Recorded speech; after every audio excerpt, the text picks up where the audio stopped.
I've always enjoyed a good challenge.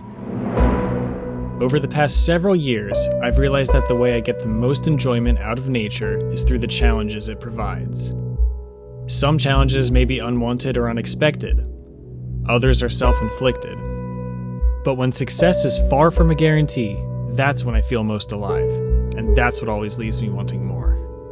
This is the story of the greatest adventure of my life.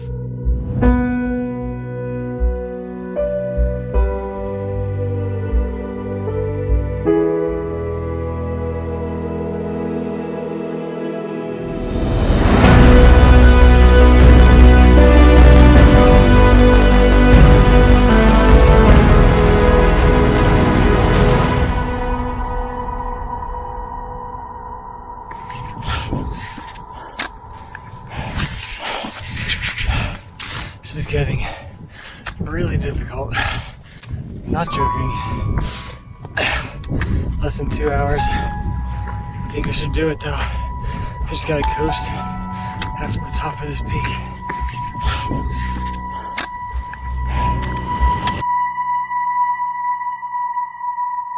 Well, I am finally back in Norway. So the plan for this trip is to first head out to Runde. It's an island along the coast of Norway. That's where I should find a bunch of puffins and sea eagles. But I'm super excited. This is easily the most ambitious trip I've ever done alone. So I'm ready for it. I'm ready to go on some big hikes. See some things I've wanted to see for a long time, and I could not be more excited for it.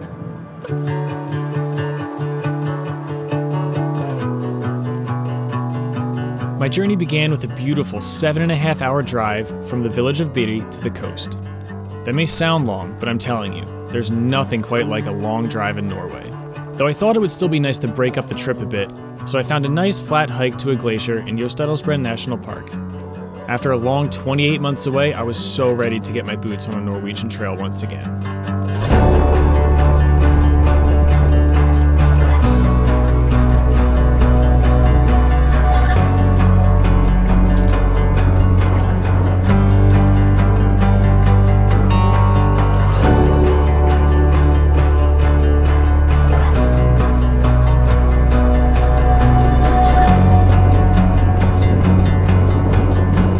So this is the hiking trail that leads to Bodalsbreen, which is a glacier up the valley this way.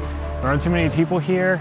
The road is kind of sketchy to get here. Basically just one lane the whole way up, really steep, a lot of curves. There's some sheep that got in the way. Weather's a little stormy right now, but I don't think it should get any worse than this. Temperature isn't too bad, it's just windy, a little rainy, so I'm hoping I have enough time.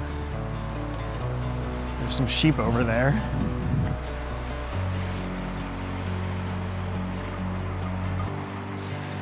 They are really coming up close to me here. Oh my, oh my. Hey.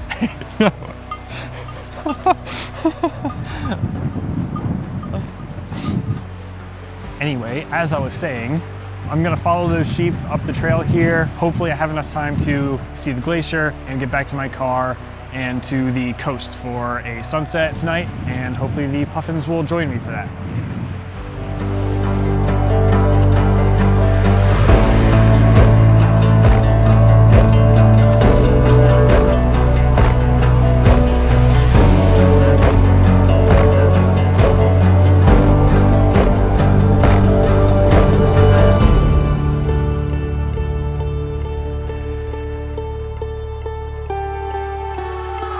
Norwegians have a saying, there's no such thing as bad weather, only bad clothing. It's easy to see why they would say that, because when you're here, it doesn't matter if it's rainy, windy, cloudy, or whatever, because it's still the most beautiful place in the world. So I'm pretty sure that was not white before when I came in. I think it's starting to snow up there, and it's showing on the rocks. But it's starting to rain quite a bit now, so I think I'm gonna head back to the car.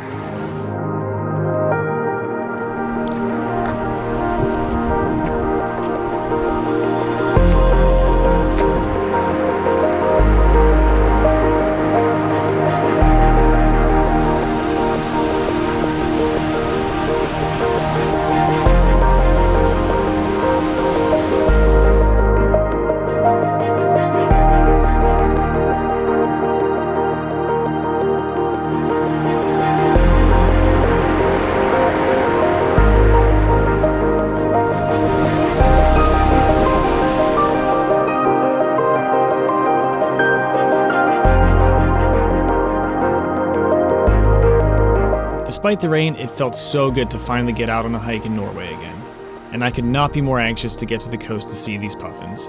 I've tried to photograph puffins before in Iceland and Ireland. Both times I came away disappointed. But if there was anywhere in the world where I had a good shot at seeing puffins up close, it would be on Runde.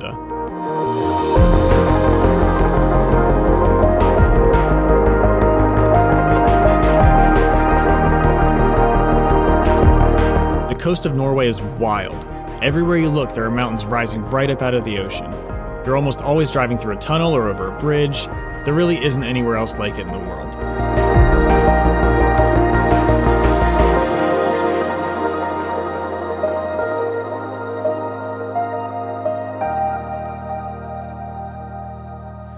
Okay, so I do not have a lot of time. It is about 8:30 and I have to hike up a huge mountain to get to where the puffins are. It does seem as though I'm not the only person with this idea. I think it's because we got this beautiful break in the clouds. The sun's looking amazing. Short window though. The sunset I think is in like 2 hours. Hopefully it takes me less than an hour to get to the other side of the cliff where the puffins should be. So I actually did see a sign at the trailhead that said it could take about an hour to reach the other side of the island, so I had to move. Is this the best direction to go, up this way? Yeah, that's the best. All right, sounds good, thanks. Never be too sure, but it does look like there are a lot of people heading this way, straight across the island. I'm very impressed with how fast some of the older Norwegians hike. I'm pretty much going as fast as I can without starting a slow jog. I really wish I could stop to take off my coat so I wouldn't sweat as much, but I'm letting pride get the best of me, and I really don't want these people behind me to catch up to me. And I think they're gaining on me. So, I think I need to hike a little faster. After flying across the ocean and driving across the country, I finally arrived at that decisive moment. Would I be disappointed again, or would the puffins join me for a photo shoot? Well, let me tell you, nothing could have prepared me for what I was about to see.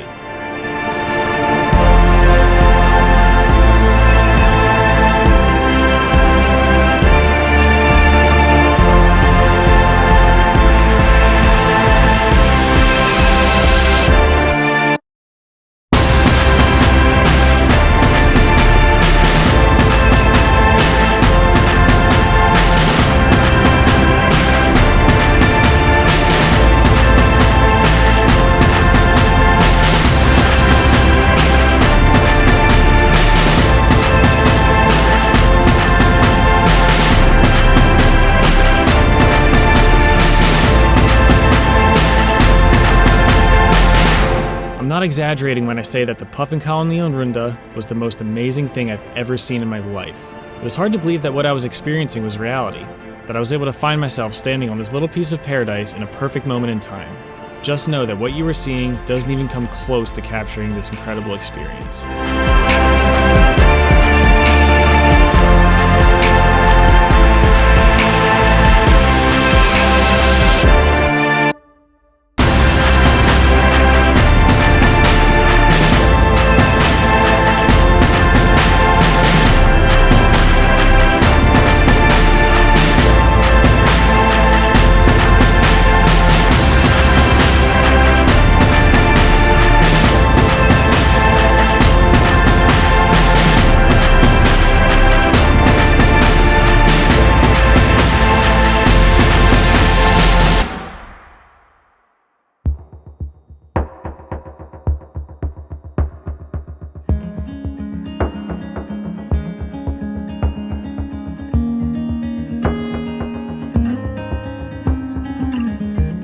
After spending the night at an Airbnb about 40 minutes away from Runde, I decided to head back to explore the rest of the island.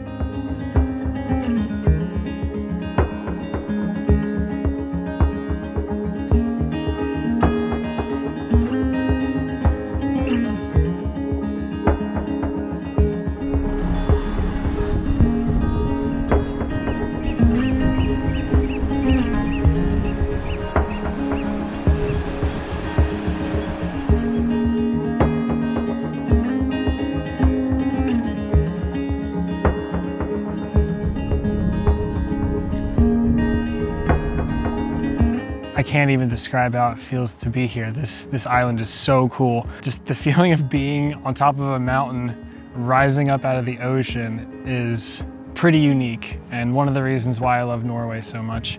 There's a lighthouse down there. I'm not sure if I can get to it. I might try later on. I'm just gonna sort of do a nice, relaxing hike around this island and just enjoy a chill day after one of the most strenuous days I've ever had traveling.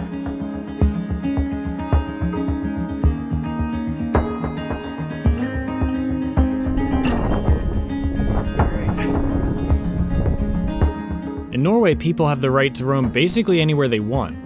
Farm animals like sheep also share in this right because farmers allow the sheep to graze wherever they want without fences. This helps prevent the landscape from overgrowing and also makes for much happier sheep.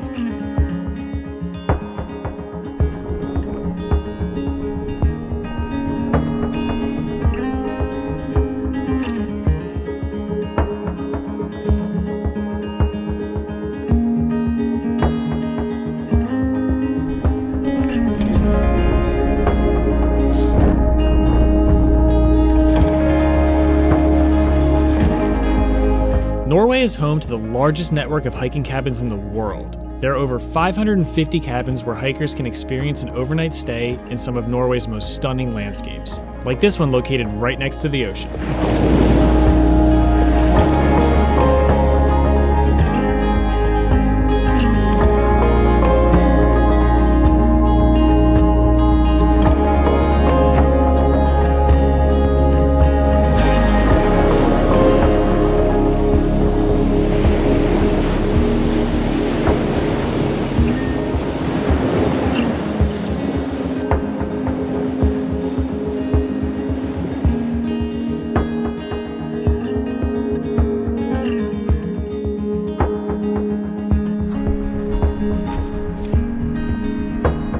In April, after 7 long months out in the ocean, over 100,000 pairs of puffins return here to make a nest on the cliffs of Runde, where they will lay their one egg for the year.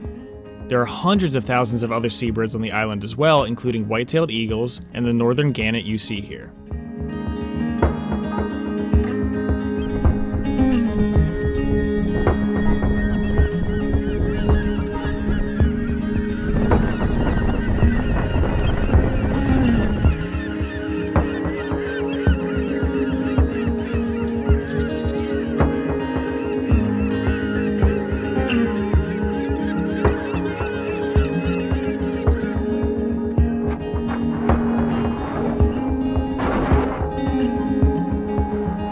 I had such an amazing time exploring Runde, and I will definitely be back someday. I could not have imagined a more perfect start to my trip. Now it was time to head back home and rest up for my first real hike tomorrow, along one of the most beautiful fjords in all of Norway.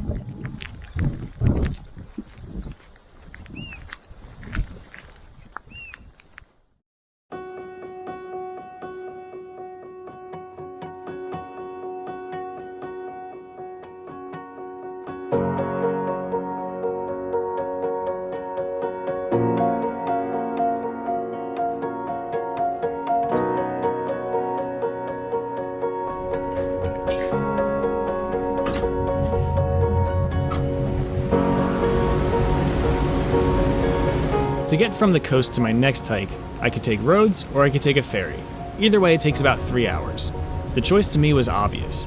If you have an opportunity to ride on a ferry through the famous Fjord, you do it. Along the way, I was treated to views of the Seven Sisters waterfall, or as a Norwegian would call it, De Sju Sistre, and the Eagle Road, or Ornesvigen.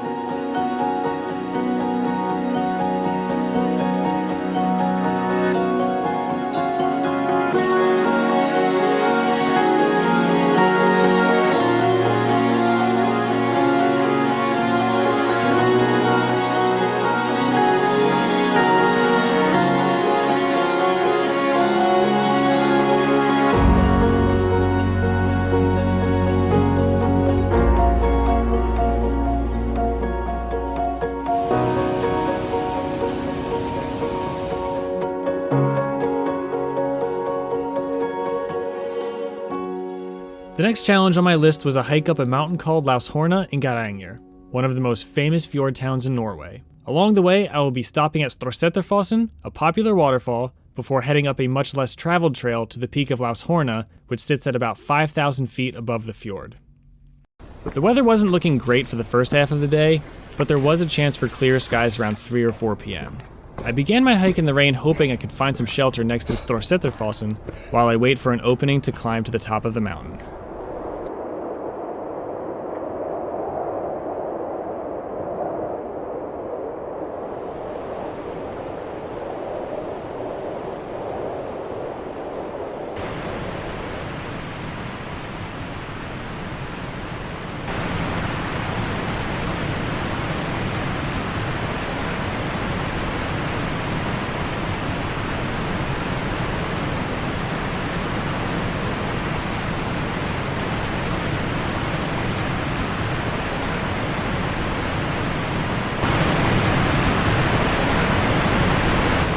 After a short break, it began raining again.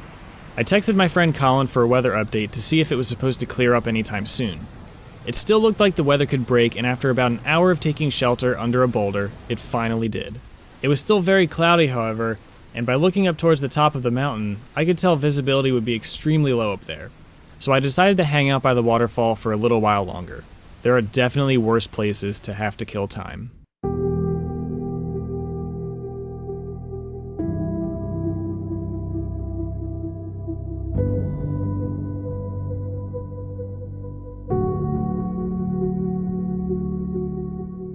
One of the advantages of hiking in Norway in July is that I don't need to worry about losing daylight, although I did have to be conscious of my arrival time at my next Airbnb, so the time to head up to Laushorna was now or never. The hike up to Storseterfossen was pretty easy, which also made it fairly popular, so I saw a good number of people even in the rain. But once I continued on past the waterfall and up to Laushorna, that changed. I was headed for a much different kind of trail, where I would find that I'm the only one on the mountain today.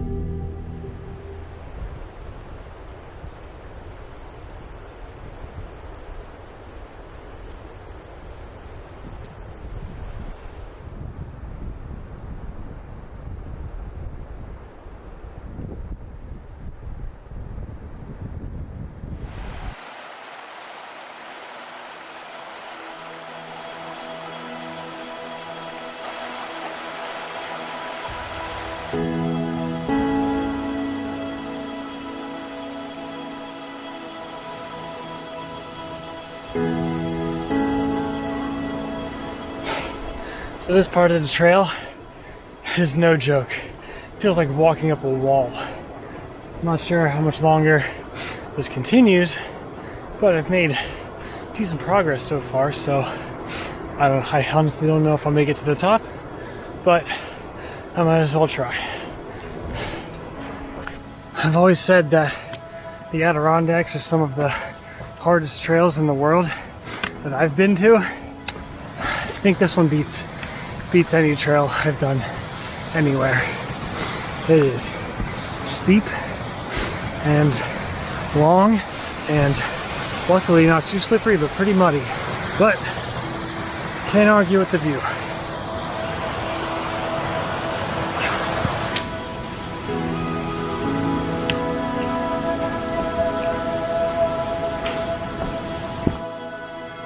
Just keeps going.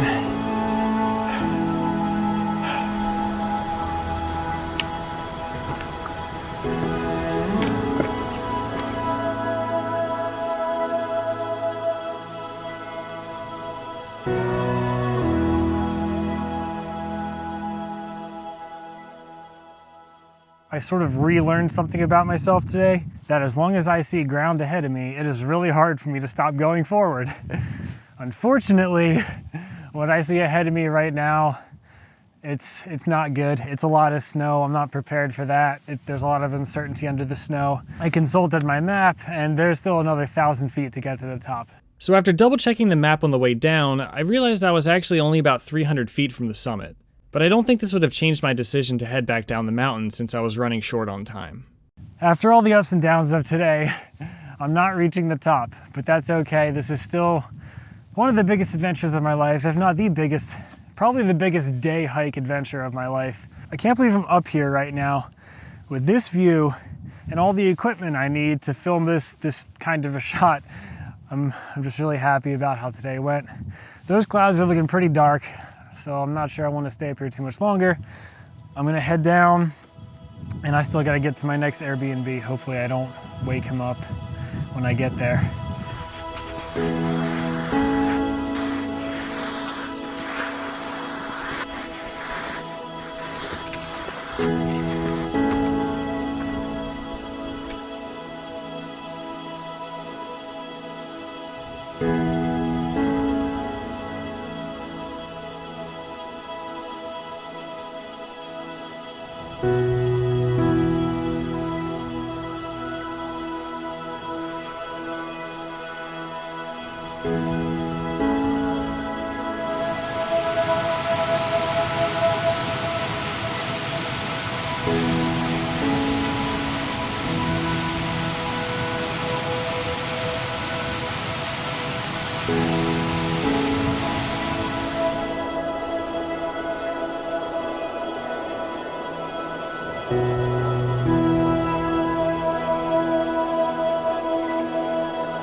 Found some friends.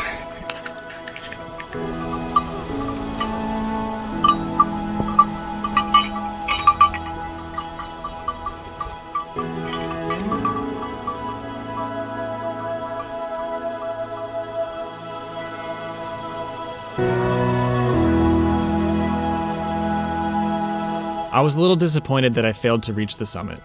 That always stings a little. But my favorite mountain hikes are always the ones where I'm not sure if I'll actually make it to the top. And I would have a chance to summit an even bigger mountain in a couple of days.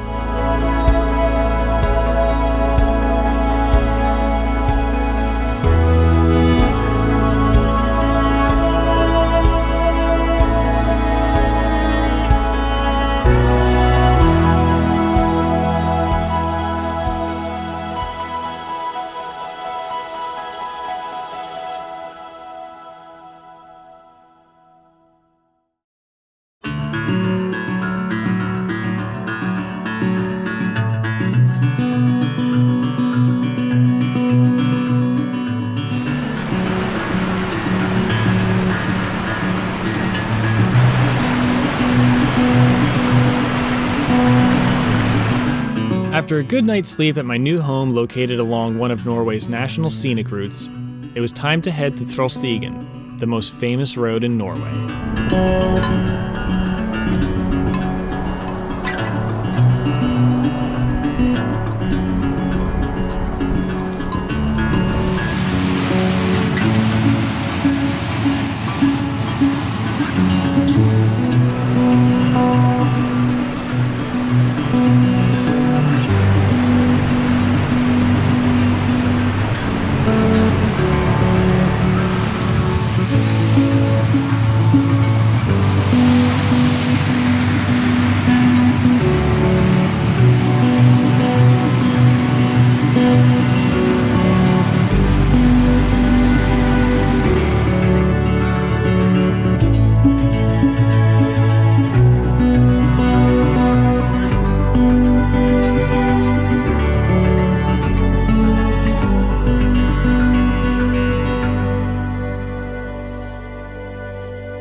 Trollstigen was a great road to just turn off the music, roll the windows down, and listen to the waterfalls echo off of the mountains.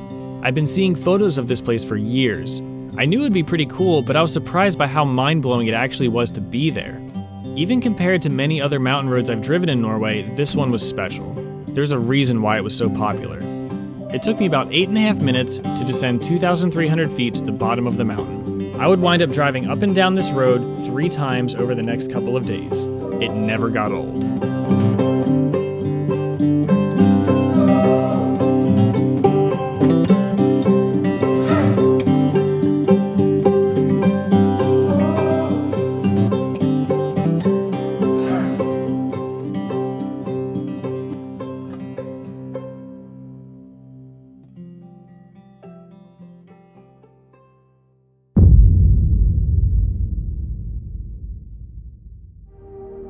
Today began with waking up at 5:45 a.m. to head out on a 3.5-hour drive to Jotunheimen National Park for the longest hike I've ever done in Norway. The original plan was for me to do this hike tomorrow.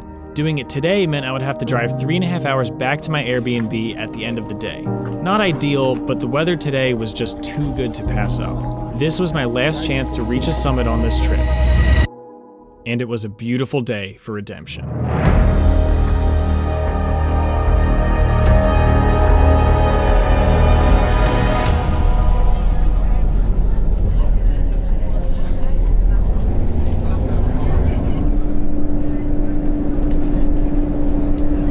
For the last stop on this trip, I will be hiking one of the most popular trails in Norway, Besseggen Ridge. This is an epic ridge hike in a national park that is home to the highest mountains in Norway. Most hikers begin by taking a ferry from Gjendesheim to a small village in the mountains called Memmerubu. From there, you can hike the trail west to east and end up back where you started. This is typically how people hike this trail because there are no roads that lead to Memmerubu. You can only get there by hiking or taking the ferry. If you choose to do the trail east to west instead, you need to make sure you get to Memmerubu by the time the last ferry leaves at 6 p.m., or you're stranded there. As you may have guessed, this is where things get a little interesting. I will be hiking Besseggen Ridge from east to west with the risk of getting stranded if I don't hike fast enough. I will also be modifying this route to go a bit farther and climb a bit higher. The Visit Norway tourism agency estimates the hiking time for the normal Besseggen Ridge Trail to be between 6 and 8 hours, and is recommended for experienced hikers. It's an 8.4 mile long trail with about 3,000 feet of elevation gain. For my modified trail, I'll still be starting at Gjendesheim, but instead of going along the normal Besseggen Ridge Trail, I'll be going past it to go up and around a lake and then up to a peak of a mountain called Besseggen. After that, I'll climb down the mountain and back to the lake, where I will follow it to join up with the Besseggen Ridge Trail and continue on to Memmerubu, where I am planning on catching the last ferry. This will almost double the mileage at 15 total miles and add 2,000 feet of elevation gain for a total of 5,000 feet. This modified route also means I'll be facing stronger headwinds, more difficult terrain, and sections of unmarked trail that could lead to increased mileage and time on the trail. Taking all of this into account, the estimated hiking time for this route is 13 to 16 hours. I have 7 hours and 50 minutes to reach Memmerubu before the last ferry leaves without me.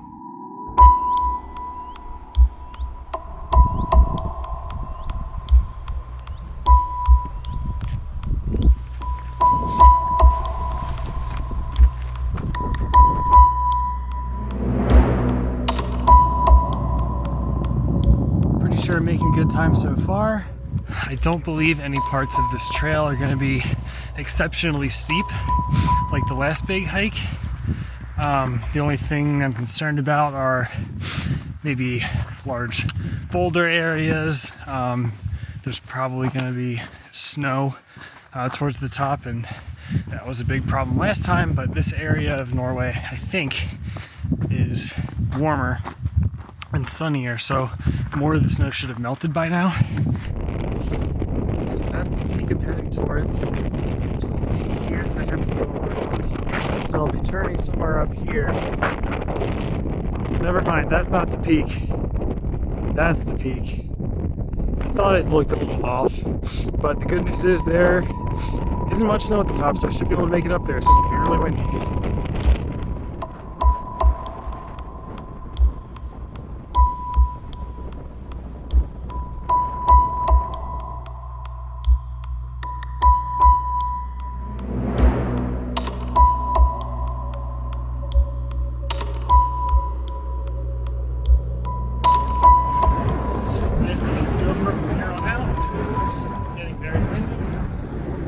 About an hour and 10 minutes into the hike, which I believe puts me at a good position. I'll know better once I'm at the top.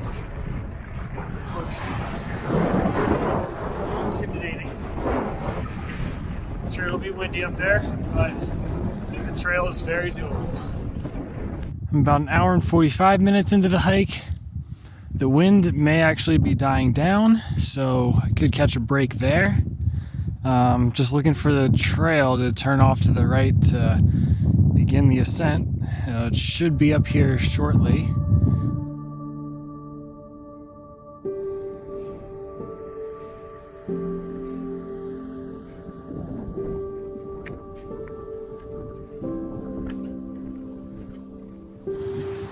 I'm actually not alone today, which is kind of a big surprise. There's a person right up there-ish.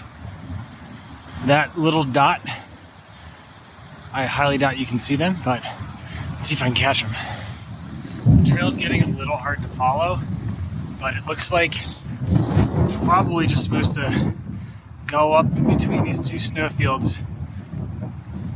That rock field. That'll probably be the trickiest part. After that, it looks like it'll be a straight shot to the peak.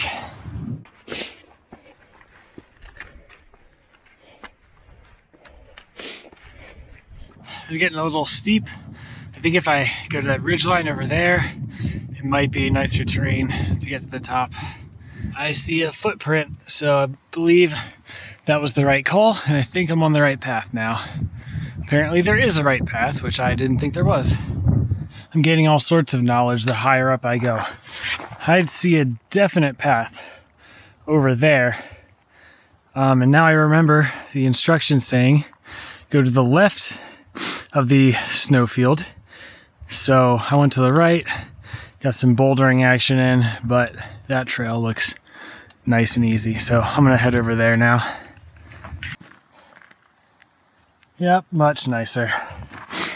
Much nicer. Could be the peak, could be a false summit. I'm not exactly sure.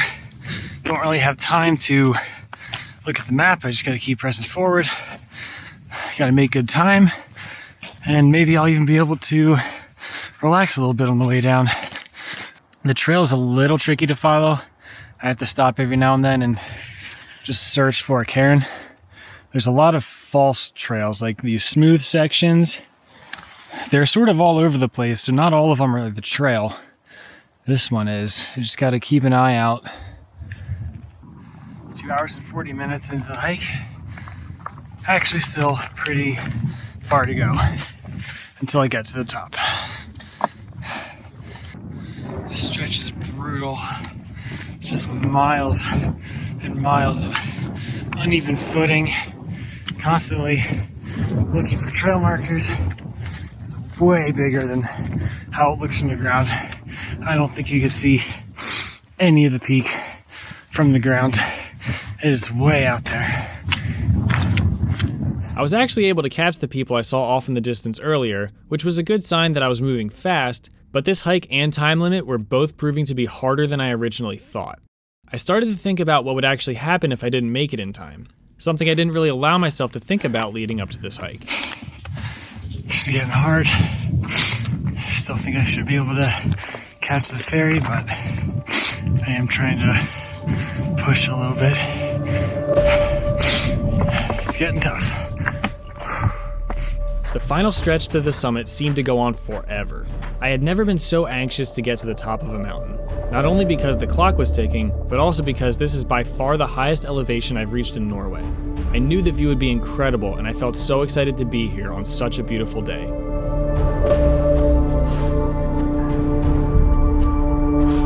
Finally see the end. It was not easy.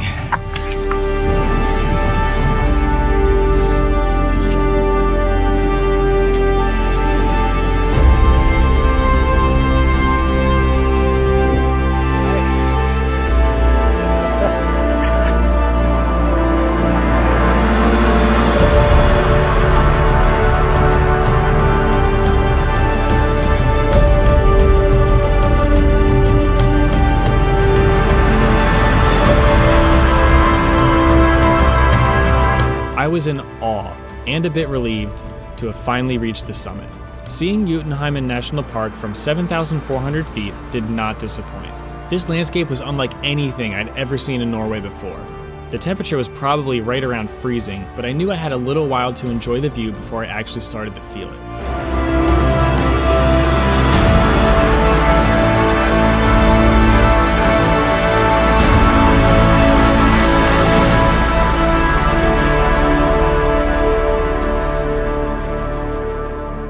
There's nothing better than the feeling of reaching the top of a mountain, especially when the path to get there was so uncertain. That's why my favorite mountain hikes are the ones where I'm not sure if I'll ever make it to the top.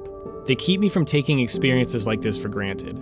It's always hard to head down from a place like this, but I have a ferry to catch.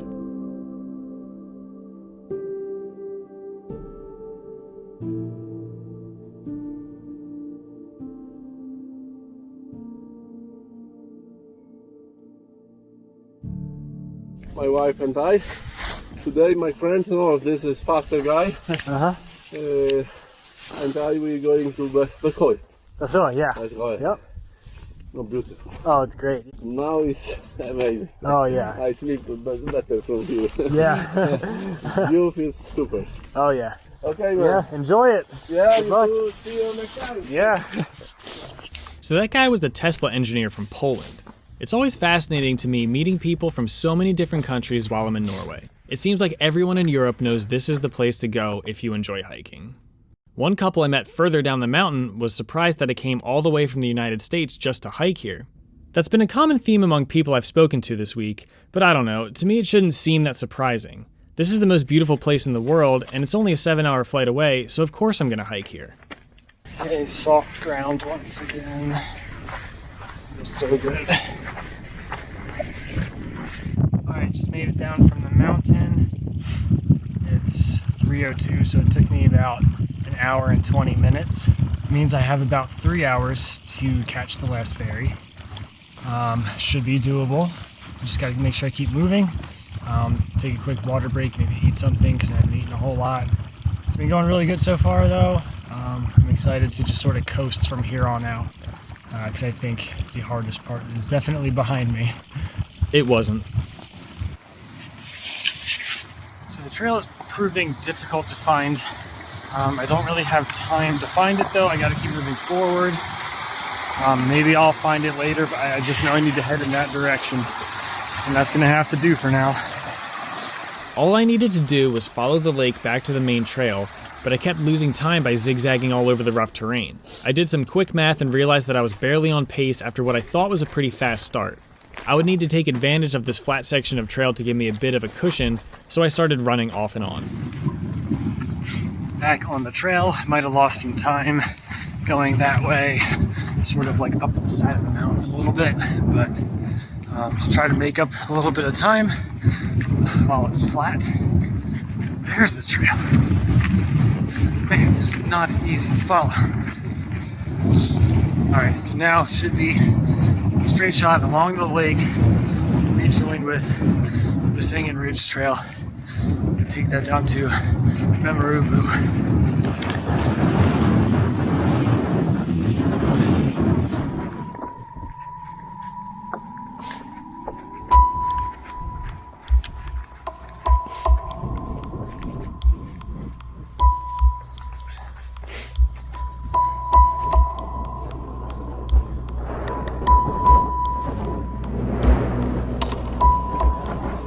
This is turning out to be much more difficult than I thought.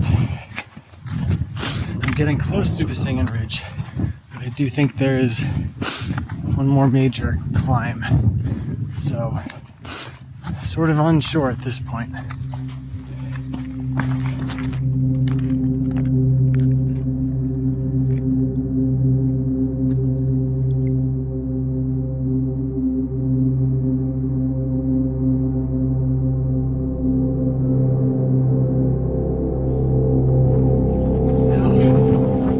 Big climb.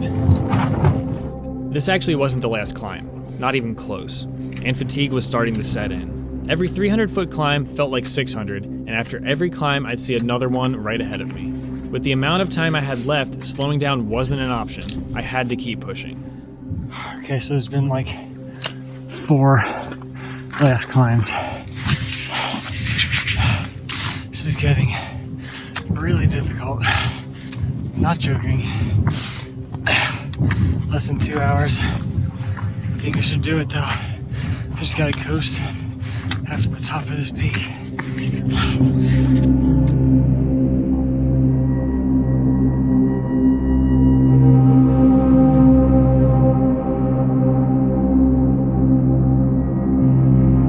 I was hiking past a Frenchman and his family and realized they were in a similar situation that I was in, although probably more so by accident. He asked me if I could ask the ferry to wait for him.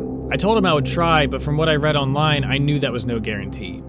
Starting the descent now. Well under 2 hours to go at this point.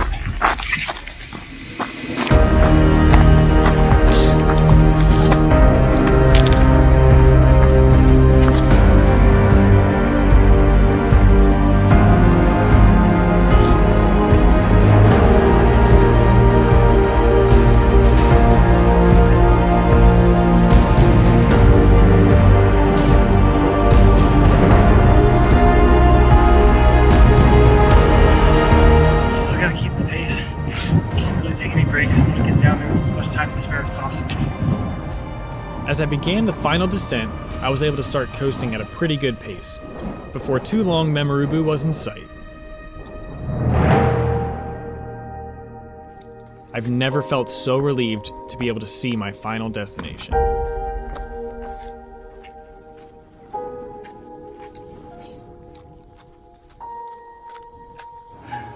Made it.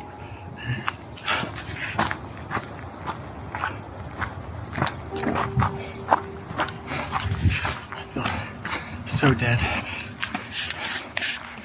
And my reward for completing this hike 50 minutes early? A Norwegian waffle. I was happy to see that the man I'd spoken with earlier had made it to the ferry in time, so I went over for a quick chat. You made it down in time. Yes. Thank you. Yeah, sure. Some says you can do it. Some says yes, it's possible. Okay. So we weren't sure. Yeah, I've never been here. I had no idea, but I was gonna try. Yeah.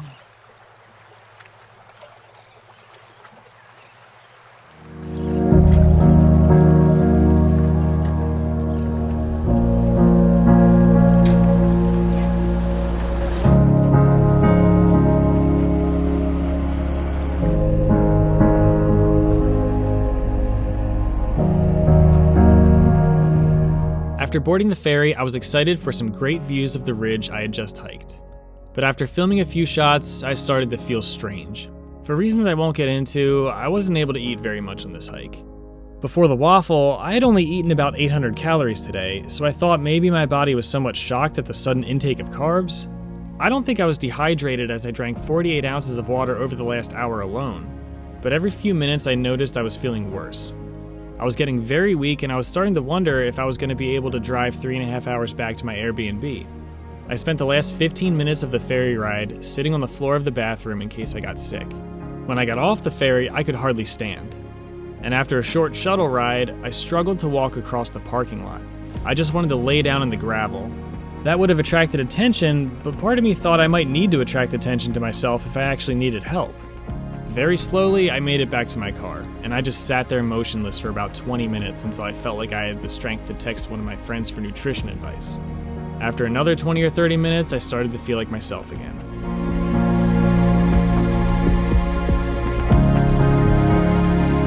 After this ordeal, I thought to myself, do I regret what I just did?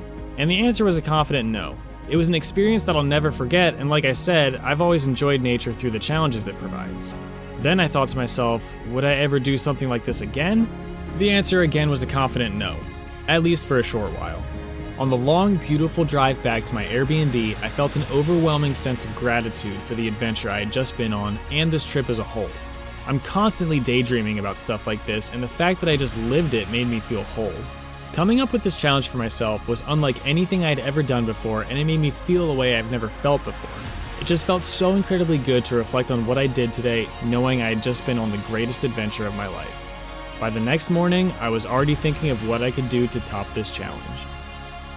As for the rest of this trip, there really isn't much more of the story to tell. I enjoyed a nice long drive on some of the most beautiful roads in the world and took one last look at Pessoa on my way to a small cabin where I would spend my last night in Norway. This was the longest solo trip I have ever done, and it was the first time that no part of me was ready to go home.